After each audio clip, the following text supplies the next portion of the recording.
Good evening.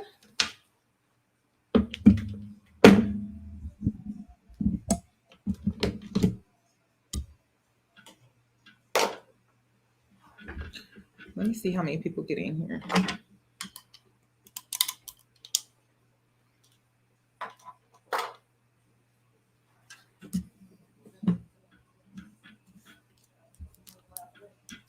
Let's see.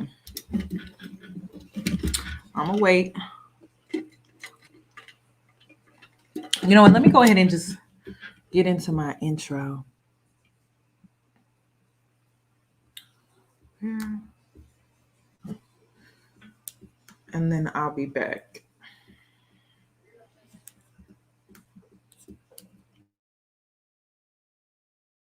Hey boos, in this video, I give commentary based on my opinion.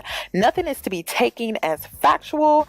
We are just here to have conversation. We don't expose and we don't sip tea on this channel. I'm giving you real talk straight, no chaser. Let's see if you can handle it.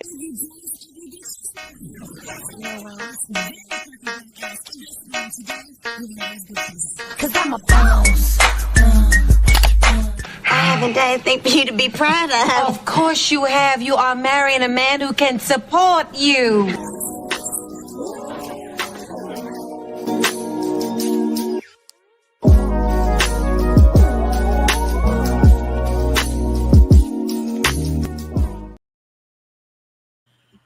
Hello, everyone.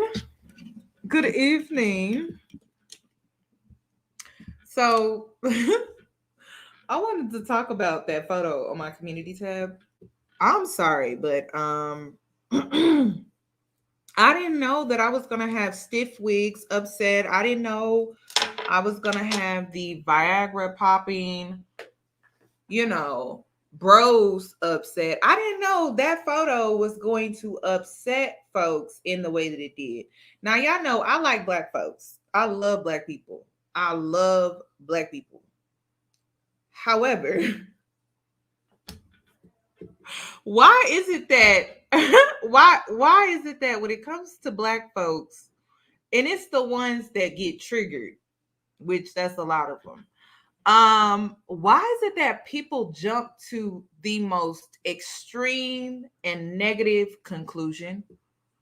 I really want someone to explain that to me. Let's talk about this photo. It's on the community tab, but let me bring it up. I'm sorry. They was mad. Ooh, I can't pull it up. Hold on. Let me go to my community tab. Then I can pull it up that way. Y'all, they was mad. I'm like, why are y'all being so negative? Why are y'all being so bitter and mad? And then want to project it on me and call me bitter and mad. I'm like, now wait a minute. What did I say? I didn't say you shouldn't get married. I didn't say that. I didn't say that. I said this is what men hold over our heads and try to weaponize against us. What a joke. Yeah, if you're a dusty man in my comment section, a lot of times you don't have a pot to piss in, a window to pour it out of. You don't even have your own. You're not even a homeowner. A lot of you black men grew up with a single mother, so you don't know what it really takes to run a household. You don't even know what it takes to be in a marriage. But the conclusion that you got with that title was don't get married, be single forever, don't have a family, it's the worst thing. That was the conclusion that you got? But I'm bitter. I'm the bitter one. I'm the bitter. You know what the photo did for me? It said, choose wisely or this will be your situation. That's what it told me. Choose wisely. Choose wisely. How did we get to choose wisely to, oh, you are just so bitter. Oh,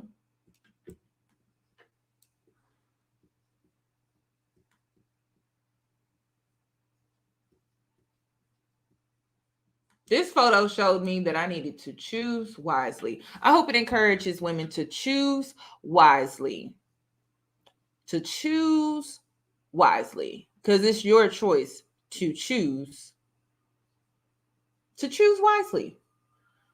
But somehow it became something else. And I'm like, why are y'all projecting onto me? Because all I said was, this is what men hold over our heads and try to weaponize against us. What a joke. Yeah, the message is to choose wisely. Don't just get married just to say you married. Don't just have kids just to say you had them. To choose wisely, or this will be your future. This will be your reality. What is so bad about that? Why? This is my thing. Why are people so afraid of the truth? There are a lot of single mothers in marriages. Now, I'm going to give you a little bit of a background because I came from a two-parent household and it wasn't traditional. It really wasn't. It was non-traditional. You know who did majority of the cooking in my childhood? My daddy. He cooked every day. My mom, she cooks whenever he wants certain meals like a pot roast, meatloaf, you know, she'll cook one of his favorite dishes. But my daddy cooked every day in my childhood. My mom, she started off cooking in her marriage. When they first got married, she cooked every day. But when we came into the picture, when she popped out, my older brother, and then I came after that, and then my younger brother came after that, my daddy cooked majority of the time. And you know why he cooked? Because he enjoyed it. He enjoyed it. He was creative. His meals were top tier. Like, me and my brothers knew that if dad was cooking, oh, we was about to eat good. Not only that, my mom didn't really clean like that. When we were babies, she cleaned a lot. But preteen, teenage years, my dad cleaned a lot. And he was one of those deep cleaners. He moving stuff. He moving the refrigerator. He moving the oven. He cleaning out the garage. He decluttering the garage. He decluttering the basement. You know, he one of them deep cleaners. He dust. He mop. He sweep. He do laundry. You know, in my childhood, I think the only thing that my mother really cleaned consistently was her bathroom. She picked up behind herself, but the only thing that she really cleaned was her bathroom. My dad was an OCD cleaner. He grew up in the hood, 1-bedroom house, 5 siblings, his mother, single mother. And so because he grew up like that, he didn't have his own stuff, his own space. When he got his own house, he took care of it. He took care of the yard. He cut the grass. He did the yard work. He trimmed the tree limbs that were getting out of hand. You know, they were getting too close to the house to where it could cause damage in the future. He cleaned the gutters. He also planted flowers for my mom outside. He laid brick to make the front of the house look nice. He planted bushes, trimmed the bushes when they started to grow. He also put trees in the backyard when we moved to a newer house because we didn't have no trees in the yard. My mom never had to worry about the outside upkeep of the house at all. She didn't have to worry about the grass. She didn't have to worry about none of that. If the roof needed fixing, she didn't have to worry about that. She really didn't have to worry about nothing around the house. He took care of everything. You know what else he did? He made sure my mother had the newer vehicle. He always drove the oldest vehicle or the older vehicle. She never had to worry about tires, oil changes, anything that went wrong with the vehicle. She didn't have to worry about that. Hell, on the cold days when it snowed, he drove her to work to make sure she got there safely when it was icy. Do y'all really know what it takes to be in a marriage? Because I do. I watched it. I witnessed it. That's all I saw growing up was marriages. There was only one woman in my family that was a single mother, and that was my grandmother on my dad's side of the family. But majority of the time, I saw teamwork. So when I think of family, I think of teamwork, not one person doing it all. Even the kids are not lazy. Kids are not lazy. When we were young and helpless, of course, we couldn't help. But as soon as we became useful, which was pretty soon, because they wanted us to become pretty independent fast, because that was less work for them. Oh, we was pulling our own weight too. It was a team effort. A lot of y'all don't know nothing about that. And it shows in that community tab. It shows. But then when it come at me talking about bitter this, mad that, what am I mad about? Because I know what it takes to be in a marriage. I witnessed it. My mom, she went through a depression in my childhood. She didn't leave her bed for months. And my dad didn't know what was wrong with her.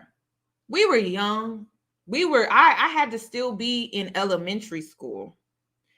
And my mom communicated to my dad and said, I'm depressed. After that, my dad set all of his kids down. And you know what he said to his kids? He said, don't go to your mother for anything. Come to me. You come to me first. So after that, he became super hands-on. He cooked every day. When she got home, the only thing she had to worry about was sitting down and eating dinner. She didn't have to worry about us. She didn't have to worry about anything that happened around the house at all. He took care of everything because she was going through it. A lot of these men don't know nothing about that. So a lot of these men don't even know how to be hands-on. Then on the days, and when I say teamwork, teamwork looks like this. Okay, teamwork looks like this. First of all, you have a leader. The leader in the house was my dad. So if he was cleaning, we knew we had to clean. We knew we had to get busy. We knew to grab a mop, grab a broom, grab a rag, and start cleaning. We knew. Some days it would be, we heard the music. We knew when music started playing, we got to start cleaning. It was either that or you was going to get yelled at, or then you was going to get your ass beat. You know what I mean? Like, then not only that, teamwork looks like this too, where if my mom got off early, like she took us to the doctor's or a dentist appointment, so she had the rest of the day off from work, guess who started dinner? She did. She started dinner. So I don't think people really know what it means to be in a marriage. I don't think people know what it means to be in a healthy family dynamic. Every family has dysfunction. Every family, it doesn't matter what family you go to, every family is going to have dysfunction. The toxicity is what is not necessary. But dysfunction, that's so normal. Why is it normal? Why is dysfunction normal in a household? Because you have several individuals living under one roof. You have a dad, a mother, and then you have kids. Depending on how many kids you have, those are individuals as well. So there's going to be some dysfunction. There's going to be some chaos. There's going to be some disagreements. There's going to be some arguments. There's going to be people not speaking to one another. But one thing that I can say is when you are actually in a family where it's teamwork, not one person in that family is doing more. Everyone is pulling their weight. Everyone is playing their role. Everyone is doing what they need to do. And you know what else? That role may change. If someone falls sick, you step up. Recently, my dad was sick. You know who stepped up? My older brother. He was down. So my brother stepped up. And it's just like, I when it comes to the Black community, I don't know what to think anymore. I really don't. I don't. I don't know what to think, because I wasn't raised like that. And then people, it's funny that you say that. because people say things like, why are you single when you come from a dual family? A lot of people were not raised like me. A lot of people were not raised like me. A lot of people weren't raised in a household where you saw two people, a man and a woman, a husband and wife, working together, not working against each other, working together. When there was a problem, it was the problem versus them. It wasn't my mom, my dad, and then the problem. It was them versus the problem.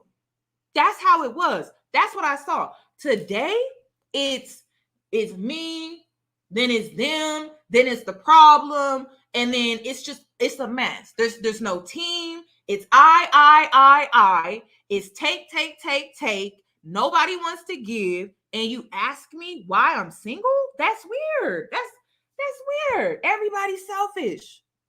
Everybody. And that's just not what I saw growing up. I saw it was a give and take. Teamwork. Everyone playing their role, everyone doing their part, everyone pulling their weight. So when I see photos like this, I see a lot of women in marriages like this. I see a lot of women in marriages like this. So let's look at this picture. So basically, she's expected to work.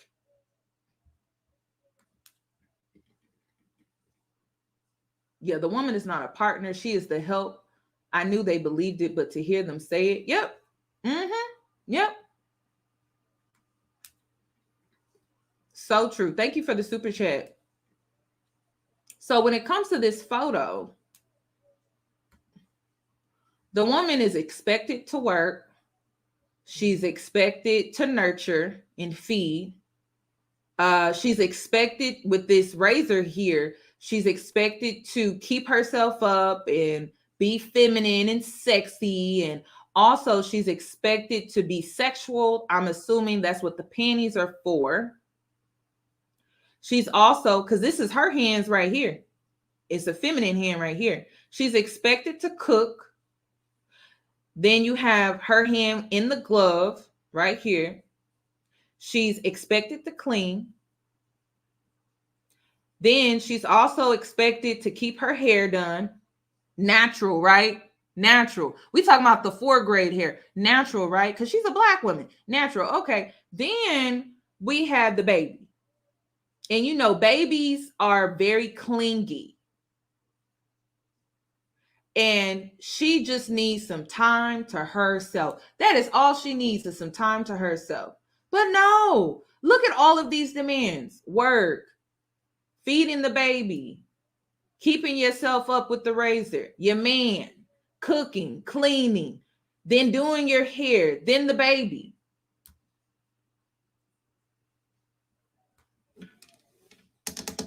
I'm sorry, but I didn't see that.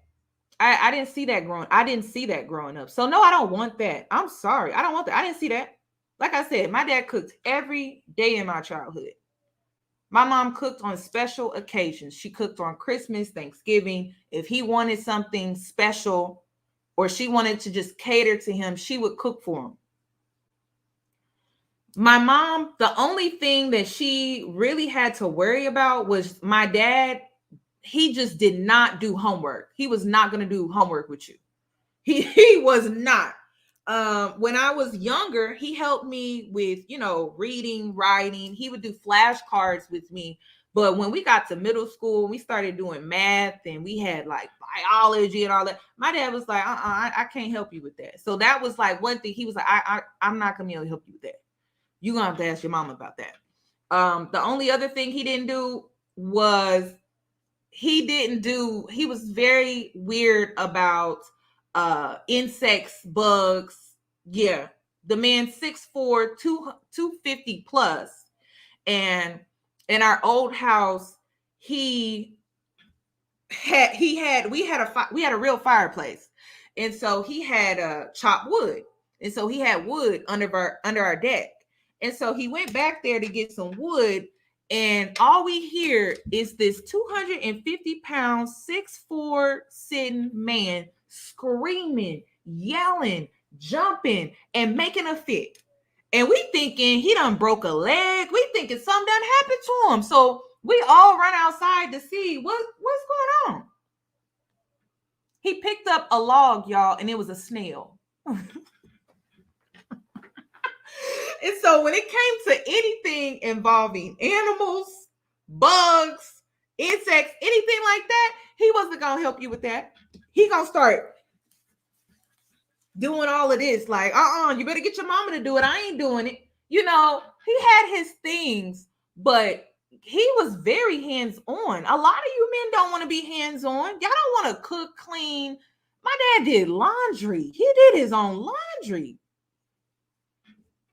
He did laundry. I mean, he dusted. He cleaned the blinds. Like, he was a deep cleaner. You know, he taught me how to clean. Hell. So it's just like, yes, y'all, a snail. It was a snail. And back then I feared my dad. Like, he was scary. You know, he was very authoritative, hell, aggressive. But when it came to bugs, he just breaks down and he becomes such a scaredy cat. And I'm just like, so I could taunt you with this. Because I was one of those kids, I'm picking up roly-polies. He like, get away from me. Get away from me. Because I was one of those type of kids. Roly-polies, the little, what are those bugs that light up at night? Like, I would play with them and stuff like that. And I would just mess with him just because he would get so freaked out by that. So no, a snail, y'all. I'm so serious, a snail. But my dad did my hair too. He did my hair. He got me ready for school. Anytime he got me ready for school, he had me dressed like a boy. Oversized t-shirt and sneakers and some boy shorts. Fireflies. I used to play with fireflies a lot. And when he would do my hair would be a mess. But he could do a ponytail. It was pink oil lotion, a brush, a hard brush, and he had a little scrunchie, and he could give me a decent ponytail. But that was the only thing that he could do. He could do no more than that.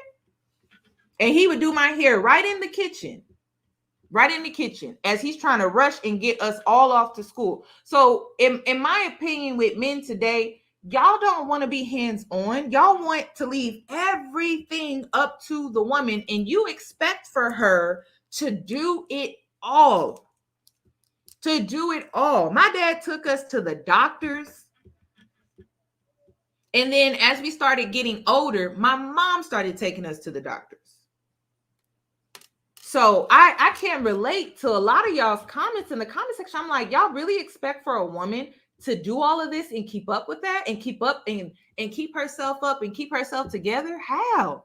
Even when my dad would do this thing where if he wanted to help my mom lose weight, he would cook for her.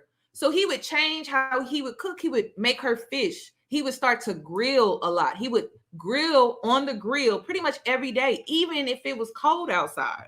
So it's like, I think a lot of these men are delusional. I think they live in this fantasy where they think a woman is just going to be there to service them and their needs, and that's it. And it's just not real. You're supposed to be of service to each other. That's what I saw. That's what I witnessed.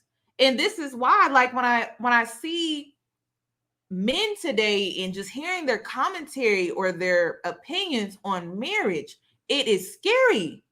It's not appealing to me at all. It's not, in no way. And then I personally didn't understand how good my mom had it until I started looking outside of my house, and I started looking at friends. I started even looking at my grandmother. Gotta keep it real with you. And I didn't notice how good she had it, but my mom, she didn't really have to do nothing around the house. Like, you guys, my dad went to work at 6:30 in the morning. He would get off at like 4:30. My mom got off at like 5:30, 6 o'clock. So he would always have dinner ready when she got home, and we would wait for her to get home so we could eat and sit down and eat as a family. So I today, like, I don't know.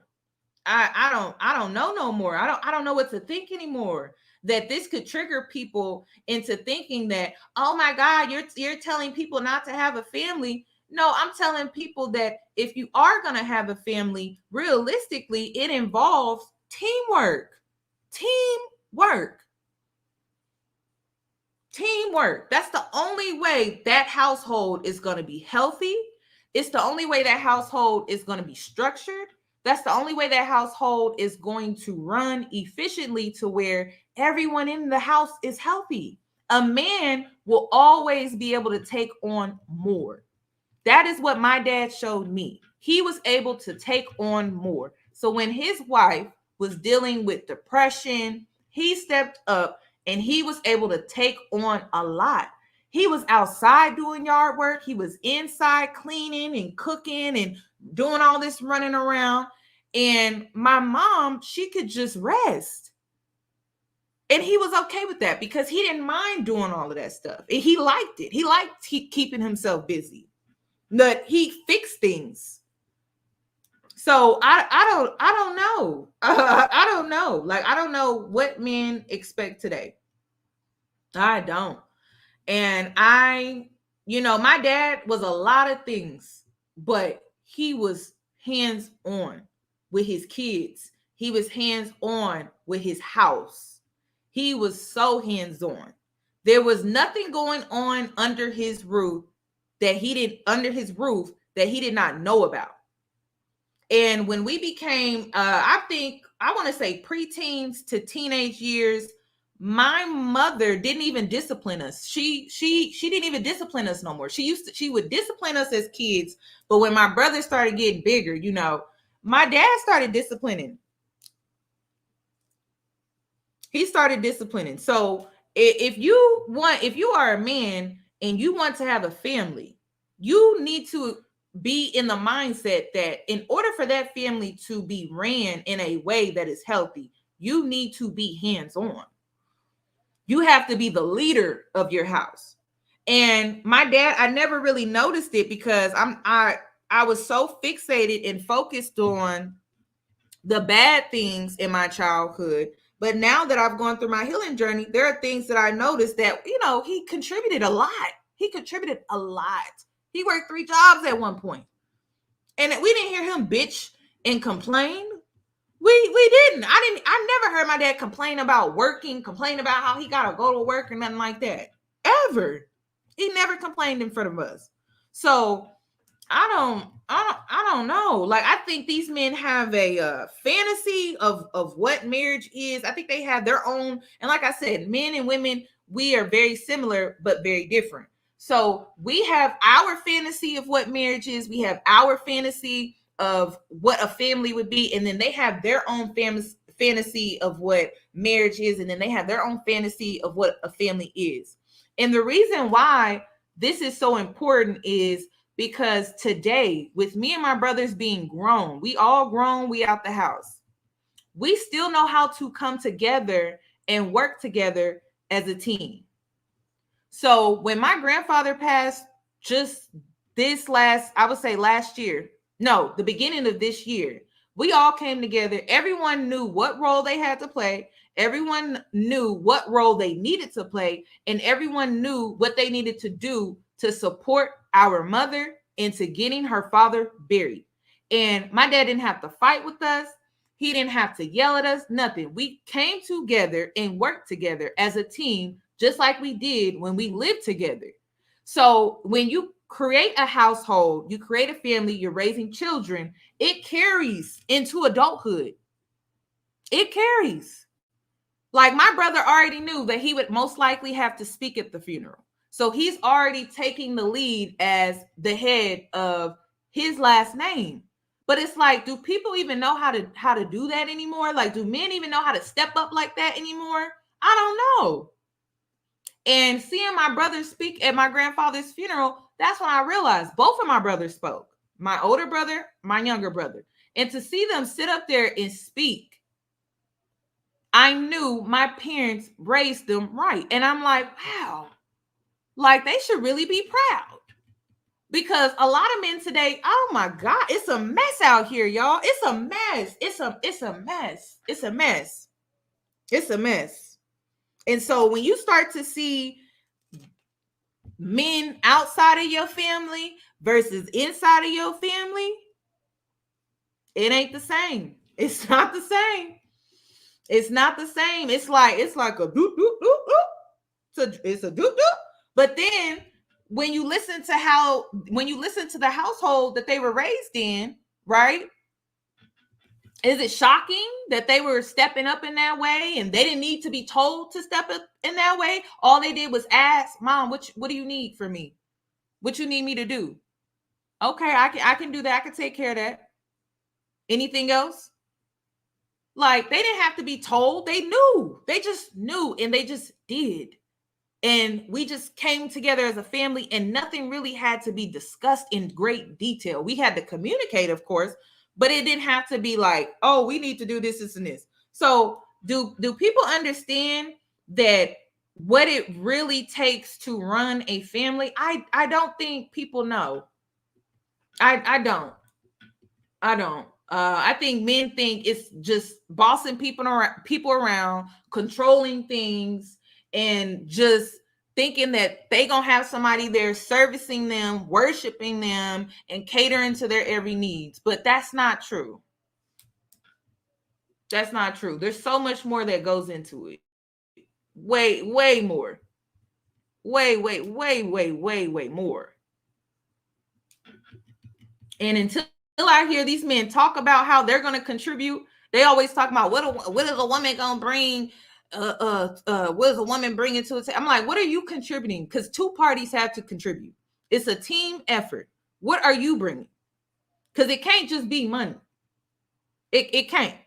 It has to be more than just money, more than just your penis, more than just your protection.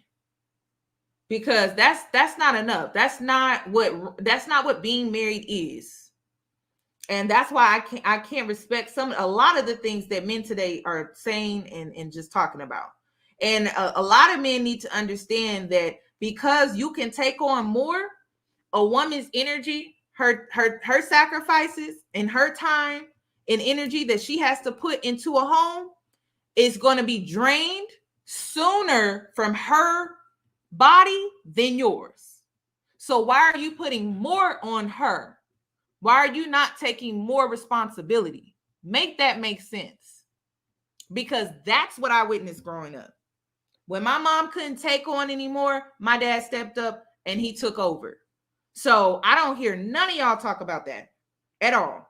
You're not going to be the only one sacrificing. You're not, if you choose wisely, because that's what this is all about, choosing wisely. So if you choose wisely as a man and you find a woman that is willing to be a team player, that is all you need. Y'all focusing on the wrong stuff, and it's really sad. It's really sad. You need a team player.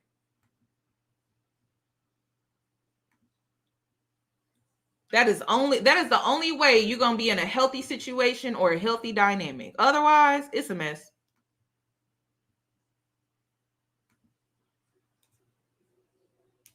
I'm trying to think where, but I wanted to talk about this because I don't know why, but people are really bothered by women that know what they want. They don't second guess what they want. They know what they want, and they have self-love. Like, why are y'all bothered by that?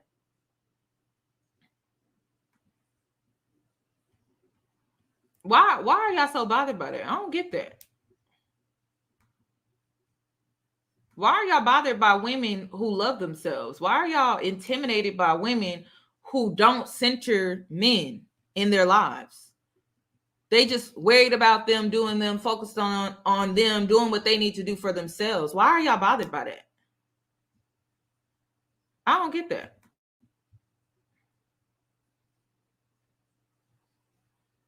They be shaking in. And the men in my comments went ballistic. They were so angry. And it got me thinking, like, why does it make men so angry when women love themselves? And the answer to me is very obvious, that it means that they have lost a measure of control over us, because we're so much easier to control when we hate ourselves. We're so much easier to control when we're obsessing over looking good enough and being thin enough and being small enough and shrinking enough and fitting in. But when women are able to own their own bodies, when they're able to accept their own bodies, when they're able to enjoy their own bodies, enjoy their own beauty, it's seen as, let's knock her down a peg, because in our culture we prefer that women are insecure. We prefer that women don't love themselves. We prefer that they look in the mirror and hate what they see. It's almost like we favor that over them looking in the mirror and saying, I love what I see. And you guys, that's exactly what these men in the comments did. As soon as I posted that video, I wouldn't listen to a woman who's single. She don't know what she talking about. She gonna have you single just like her. Yeah, because the only goal is to get married. It's not to stay married. The only goal is to get married, not to create a legacy. The only goal is to get married and not to choose wisely. The only goal is to have a man that you can use as a trophy. Right? Because that's just the goal, right? That's the goal, is just so I can come on here and be like, hey ladies, this is my man. And if you listen and you buy my program, I can get you a man too, because that's all that matters. Oh my God, I know a woman right now that's married, getting cheated on. She just got plastic surgery. She got all the evidence in the world. She hired a private investigator. She has a doorbell ring video of the woman he cheating with. And you know she ain't leaving him. She not leaving.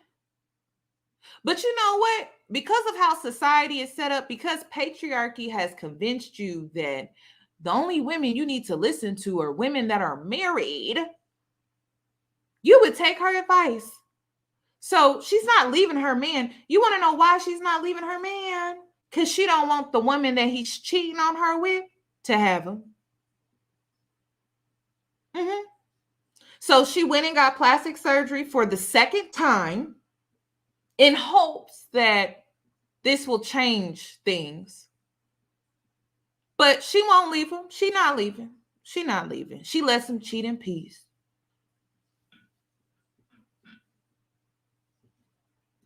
It's crazy. That's what they want. They want y'all to listen to women like that.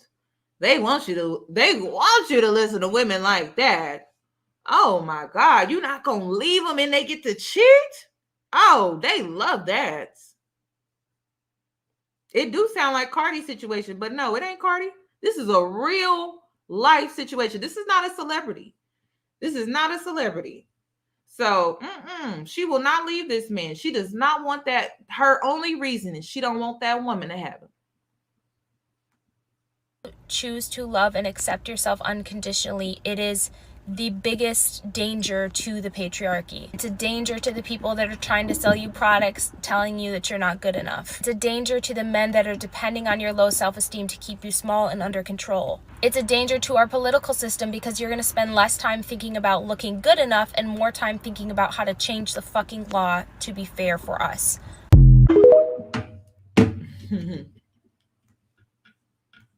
That was what I said. And the reason why you loving yourself as a woman and you enjoying the fact that you're not lonely when you're alone, the patriarchy, the capitalism in this country, it would die. Like, think about all the money that you spend on beauty. Think about all the money that you spend when it comes to your appearance. Think about it. Like, this entire system is with it built centering men. If women stop centering men, this system would crash and burn just like hell. So I don't know. I see why these men, they get triggered. They get bothered by me. I love it. I didn't know I could piss you off because I actually enjoy my alone time. It's insane. Oh my gosh. I don't have to have a man around constantly 24/7. I know how to go out and do things alone. When I'm alone, it's peaceful. No drama, no stress, no demands, nobody depending on me. I don't have to deal with an emotionally unavailable man. I don't have to, when you're dealing with an emotionally unavailable man, you always got to guess. Like, you always got to guess, how is he feeling? You always got to guess. And then he'll lie to cover up how he feels because he's not available. He's not emotionally available to you. He's not. He's so emotionally disconnected to the point where he can't even tell you when he's mad, sad, disappointed, where he needs more in this area from you. So you always got to guess. You always got to guess with him. It's a guessing game with him. It's rolling the dice with him. Because, we want to deal with that. Who wants, it's just, they always talk about women when it comes to food. Well, where do you want to eat? Where do you want to eat? Where do you want to eat? They always make fun of us when it comes to that. But when it comes to their feelings, when it comes to their emotions, well, what's wrong? What's going on with you? One minute you seem happy, the next minute you seem sad. Like, what's going on? And instead of them being able to verbalize how they had a bad day at work, they're stressed, their finances are funny, you know what they do? They distance themselves. They play this avoidant role with you. And they just go cold. And you like, what's going on? And because insecurities are the woman's biggest downfall when it comes to self-love, she thinks it's her. She thinks she's not doing something. She thinks it's something wrong with her. And then a lot of men cheat because they don't know how to express to you that, hey, I need this, I need that, because they don't even know what's wrong. They can't even verbalize what's wrong with them. Who wants to deal with that? Who wants to deal with that? I don't want to deal with that. I know how I feel. I can tell you how I feel. I'm very direct, in some cases blunt, respectful, but blunt. I can tell you exactly how I feel. But when it comes to these men, they can't tell you how they feel. They feel like if they open up and they express themselves, either they don't know how or they're afraid to do so. They're avoidant in their ways. And so you just always got to guess with them. Who wants to do that? Just like you don't want to be with a woman that doesn't know where she want to eat. I don't want to be with a man that don't know how he feels. He just reacting. Nobody wants to deal with that.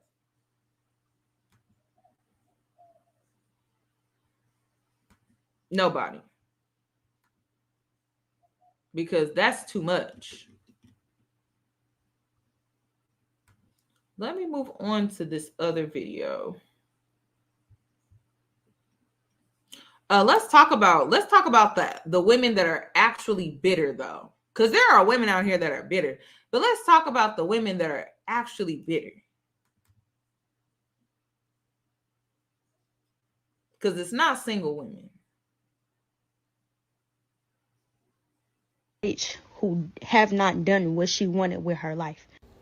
Like the facts, I didn't even watch the whole thing. The first bar is what got me to like stitch this. Okay, I'm gonna go back and watch your video. Sorry, I needed to come out and say this. Older women who are over the age of 45 who never lived for themselves are the worst type of women. They are mean, they are bitter, they are cruel. We hate them as a record label and a crew. My first boss out of college was a Black woman. She was an attorney. She wore horrible wigs, and she felt that nobody loved her. Girl, you live in Seattle. You're Black. You're dark-skinned. Baby, just moved to Texas. You will find a Black man who will love you. You're in Seattle, and you're confused why these Negroes out here don't want you. We know why they don't want you, baby. I live here too. I know what's up. The next boss I had was a white woman who didn't have her first baby till she was almost 50, and she was afraid of literally everything. I was a database administrator and literally could not do my job because she was so afraid. The moment that she was let go, I was able to do my job, brought in over $500,000 of revenue to the school. My next boss after her was also a upper middle-aged white woman. She had 3 kids with some white guy who basically, they were Mormon or something like that. And he got them basically like evicted from their fucking home, had their car repossessed while she was on the clock, and she decided to take that out on me. She made me her target, her punching bag. And so when I went up against her with HR, I won my settlement, which was my entire salary plus unemployment because bitch, she was dead ass wrong. Oh, and she was supposedly sucking and fucking on our boss. Good for you, girl. If you're watching this, I know your business. My next boss was a white woman, and she also had another boss was a white woman. Both of them over the age of 45, 50. Both of them are miserable. My boss had never gotten married, never had any kids, and on the first week of work, cried to me about it when we were walking to get coffee. I got her the coffee because I was like, bitch, you're sad. Then she went on a personal attack of me for the next 18 months, her and her boss. And then I had to go to the EEOC on the both of them because they became racist and sexist and ableist. It was bad. And what I have learned from all those women is I am never going to not choose myself. I have a child, I date, I have a career, and I'm always going to choose myself because I never want to end up like those women. They are miserable, they are mean, they are horrible. And I understand that I'm privileged to say that, right?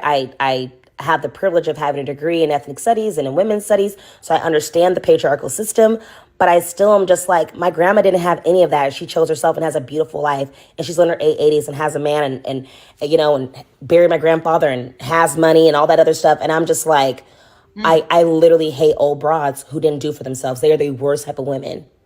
And that's why we all hate our mothers. Not me, not now, therapy. On this earth. I just wanted to share that with y'all. The bitter women are the women that never chose themselves and they have a lot of regrets. So it's not single women. Y'all love, the patriarchy loves to convince women, oh, you're single, you're bitter, you're bitter, you're bitter. No, I know a lot of women that wish they would have chosen themselves, didn't choose themselves, and now they have to live with that regret.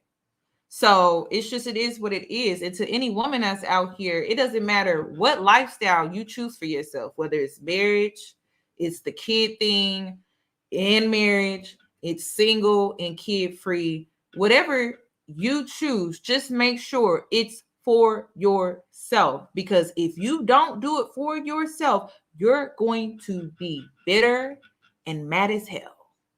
And it's really that simple.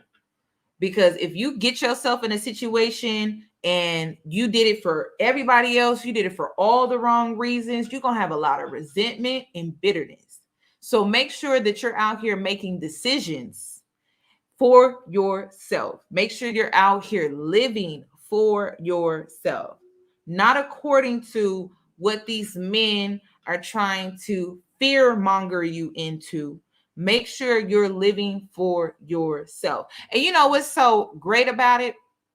It pisses men off. Like, I like making men mad. I think it's funny. So you're telling me that I can make you mad by choosing to do for myself. Like, I can really make you upset about that? Like, well, why would I not do that? Why would I not go out here and live my life for me? Why are men so triggered by that? They are triggered by women going out and living for them, doing for them, enjoying it. Oh, they can't stand it. They cannot stand it. They see you out having fun, not worried about nothing, not stressing about nothing, and you single while doing it. Oh my God, they can't stand your ass. And then don't be having more money than them. Oh my God. Oh my goodness. It's like being back on the playground again. You on the playground equipment that they want to get on, and they don't have the patience to just wait their turn. So you know what they do? They try to bully you off of it. Oh my God. So you telling me I could just piss you off by living my life? I think I'm going to do that. Oh my gosh. So I don't know. Like I say this all the time. I'm going to wrap it up with this. I say it all the time. There are no guarantees in life. None. Like there's so many people online. There's so many people out here in the world where they try to make it seem like this is a guarantee. Happiness is not a guarantee. Marriage is not a guarantee. Kids is not a guarantee. There are married people out here that can't have kids. So what do you tell people like that? Then there are divorcees that did the whole marriage thing and it didn't work. So what do you tell folks like that? Why do y'all focus so much on single women? Make it make sense. What do y'all tell people that can't do the traditional thing? What do you guys like? How do you encourage those individuals? See, that's the thing. Nothing in this world is guaranteed. You can go to college, you can get a degree, and you can't find a job. You can't. You can get pregnant and you can miscarry.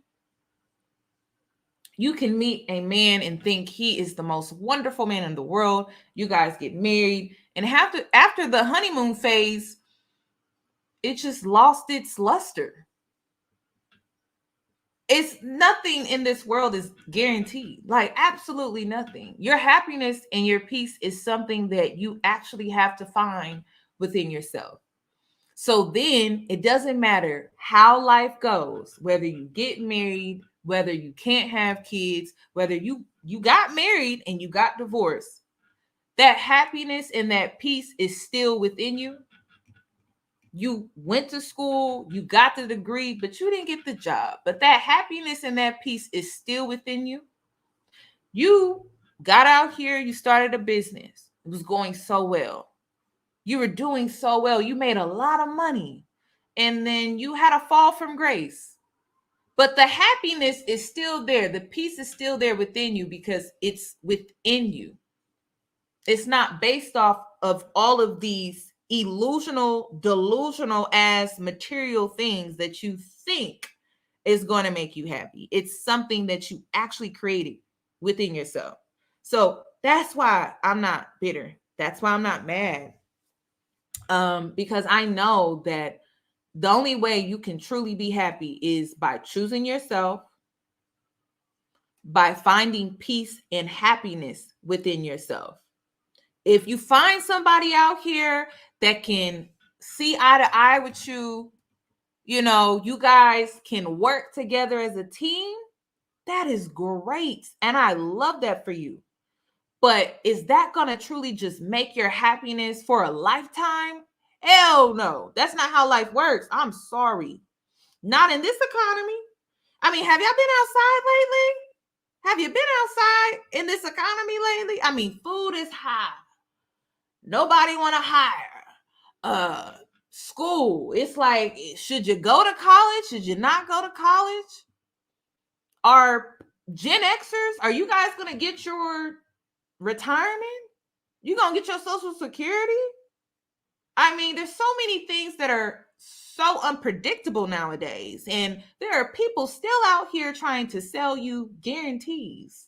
It's insane. I think it's crazy. So I sit back and I just watch. Because I remember when I used to think I had all the answers. I remember when I used to think I had it all figured out.